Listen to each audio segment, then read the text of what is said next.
Chapter 1. For many years the people of the kingdom searched and searched, but they never found their princess.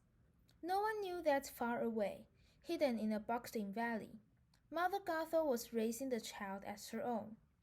To prevent her from leaving, Mother Gothel kept the girl at the top of a tall tower they called home. The beautiful valley provided stunning views for the little girl. A waterfall fell from the crest of the steep surrounding cliffs, plunging into a sparkling windy stream below. The meadows were filled with flowers and lush greenery. Often rainbows rose from the water, glimmering and arching over the stone tower.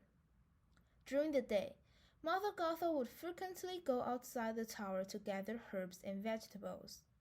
On other occasions, the little girl watched as Mother Gothel went to the edge of the valley and slipped into a dark hole at the base of the rocky lip, disappearing through a tunnel that led her beyond the places that the child could see.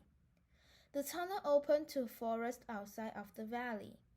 Mother Gothel made sure that when she came and went through the tunnel, no one ever saw her.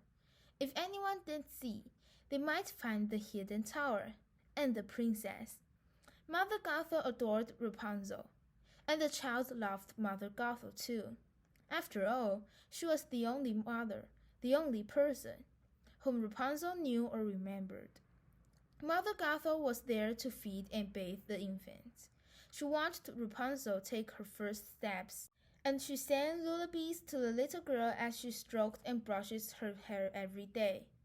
Rapunzel never knew the true love of her real parents. Nearly 4 years passed before Rapunzel asked Mother Gothel, "Why can't I go outside?" Mother Gothel remained conscious in her response. She knew she had to make the little girl fearful so she would never stray from the safety of the tower. "The outside world is a dangerous place filled with horrible, selfish people," she replied. She did not want to lose Rapunzel. The child was a part of her now. She treasured Rapunzel as she would a prized rose or a precious jewel. Mother Gothel lifted a section of Rapunzel's hair. Rapunzel reached back and touched the small tuft on the nape of her neck. It was the only part of her hair that was dark and short.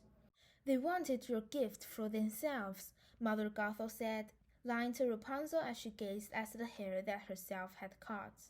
"So they cut a piece of your hair." "Yes, Mommy," Rapunzel shivered a little. "The outside world must be a terrible, dangerous place." But on the night of her 4th birthday, Rapunzel tiptoed over the tower window. There in the night sky she saw thousands of sparkling lights drifting up beyond the ridge of the valley toward the stars. The same thing happened on the night of her 5th birthday and on her 6th and 7th birthdays. Rapunzel loved those floating lights. She even grew to believe that somehow they were meant for her.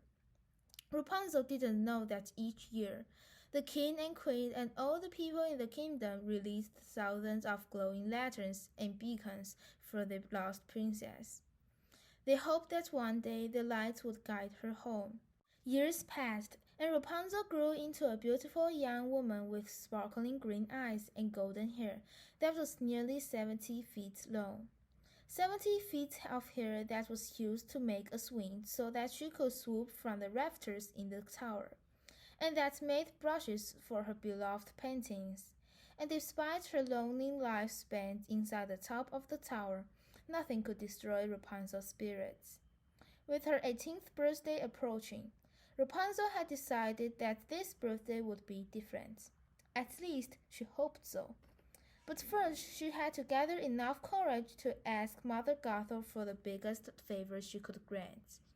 Mother Gothel had always told Rapunzel that someday, when she was old enough, when she was ready, she would be allowed to go outside. Outside! Rapunzel could only imagine outside, a place she barely glimpsed from her window, a place filled with creatures and plants and with sights, sounds, and smells she had never experienced. Rapunzel nervously hoped that Mother Gothel would finally allow her to go out. She needed to find the source of those mysterious floating lights.